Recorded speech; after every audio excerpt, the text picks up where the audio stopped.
Tools जो हमारे बहुत काम आते हैं, जो हमारे एफर्ट और टाइम को बचाते हैं, जिससे बड़े बड़े काम को बहुत आराम से और कम समय में किया जा सकता है। इन्हीं टूल्स के बारे में जानते हैं हमारे इस सीरीज में।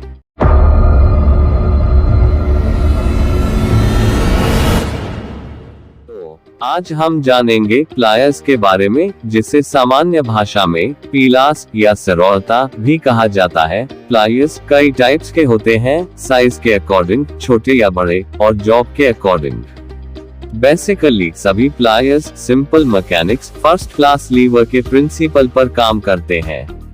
इसमें मुख्य रूप से पीछे में हैंडल होता है, जिस पर पॉलीविनाइल क्लोराइड और रबर प्लास्टिक का इंसुलेशन होता है, जिससे जॉब के समय बेहतर ग्रिप मिलता है और इलेक्ट्रिकल जॉब में इलेक्ट्रिक शॉक नहीं लगता है। इसके सबसे आगे वाले पार्ट को जॉ कहा जाता है। ये जॉ प्लायर्स के अकॉर्डिंग अलग अलग हो सकते हैं। जॉ और हैंडल के बीच में पिवट जॉइंट से जुड़े होते हैं, जिससे ये मूव करते हैं। किसी भी प्लायर्स को उसके नोज या जॉ से पहचान सकते हैं। इस प्लायर के जॉ में सामने की तरफ फ्लैट दांत बने हैं, जिससे जॉब को जैसे वायर या छोटे नट बोल्ट या मेटल शीट पर वर्क किया जा सकता है। इसके आगे राउंड शेप में दांत बने हुए हैं, जिसे पाइप ग्रिप कहा जाता है। इससे छोटे डायमीटर वाले पाइप को पकड़ा जाता है या इस नट बोल्ट को टाइट या लूज किया जाता है। इस पार्ट को साइड कटर कहा जाता है, जिससे वायर को स्ट्रिप या कट किया जाता है, जिसके लिए इसमें हैवी ड्यूटी ब्लेड बना होता है। प्लायर के इस पार्ट से मेटल वायर को कट किया जा सकता है। इससे पीवीसी वायर को स्ट्रिप भी किया जा सकता है। इस हिस्से को क्रशर के तौर पर यूज किया जा सकता है, जैसे वॉलनट के सेल को तोड़ने के लिए। क्योंकि इससे मल्टीपल जॉब किया जा सकता है, इसलिए इसे कॉम्बिनेशन प्लायर कहा जाता है।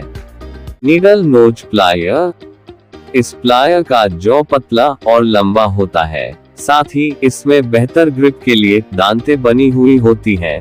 इससे किसी मशीन के भीतर छोटे पार्ट्स के बोल्ट नट पर वर्क किया जाता है। इससे नेल्स भी निकाला जा सकता है। इसके अलावा इसमें पाइप ग्रिप और साइड कटिंग ब्लेड भी होता है। इसका हैंडल इंसुलेटेड होता है, जिससे इलेक्ट्रिकल जॉब सेफ होता है। Bent knows plier. इस प्लायर में इसका जॉ मुड़ा हुआ होता है। इससे किसी मशीन पार्ट के कॉर्नर के वर्क को किया जाता है, जहां पहुंचना मुश्किल होता है। इससे थिन मेटल शीट को मोड़ना आसान होता है। इसमें भी पाइप ग्रिप और साइड कटिंग ब्लेड होता है। हैंडल इंसुलेटेड होता है। Flat knows plier. इस प्लायर का जॉ फ्लैट और चौड़ा होता है। इससे फ्लैट शीट, फ्लैट बोर्ड या फ्लैट प्लेट को होल्ड किया जाता है। इससे हॉट मेटल को भी होल्ड किया जाता है। फ्लैट नोज प्लायर के जॉ में नायलॉन स्लीव अटैचमेंट भी लगा सकते हैं, जिससे सेंसिटिव आइटम्स को होल्ड किया जाता है। इससे वर्क पर खरोंच नहीं लगता है। ऐसे प्लायर्स ग्लास वर्क में ज्यादा यूज किए जाते हैं। इससे कांच को पकड़ने से खरोंच नहीं लगता है। फोर्जिंग में हॉट मेटल्स को होल्ड करने के लिए फ्लैट नोज प्लायर का यूज किया जाता है। इसका हैंडल इंसुलेटेड होता है। Round knows plier. इस प्लायर का जॉ राउंड होता है। इस प्लायर को ज्यादातर ज्वेलरी वर्क में यूज किया जाता है। इससे पतले वायर को राउंड शेप में मोड़ सकते हैं या लूप बना सकते हैं। इसमें साइड कटिंग ब्लेड भी हो सकता है। राउंड नोज प्लायर के जॉ जरूरत के अनुसार मुड़े हुए भी आते हैं। इसका हैंडल भी इंसुलेटेड होता है। Side cutting plier. इस प्लायर को वायर कटर, साइड कटर भी कहा जाता है। इसका सबसे ज्यादा यूज इलेक्ट्रिकल जॉब में किया जाता है। सभी प्लायर्स के जैसे इसका हैंडल भी इंसुलेटेड होता है। इसका मेन काम वायर कटिंग या वायर स्ट्रिपिंग है। इसके जॉ में हैवी ड्यूटी ब्लेड बना होता है, जिससे GI वायर को भी काटा जा सकता है।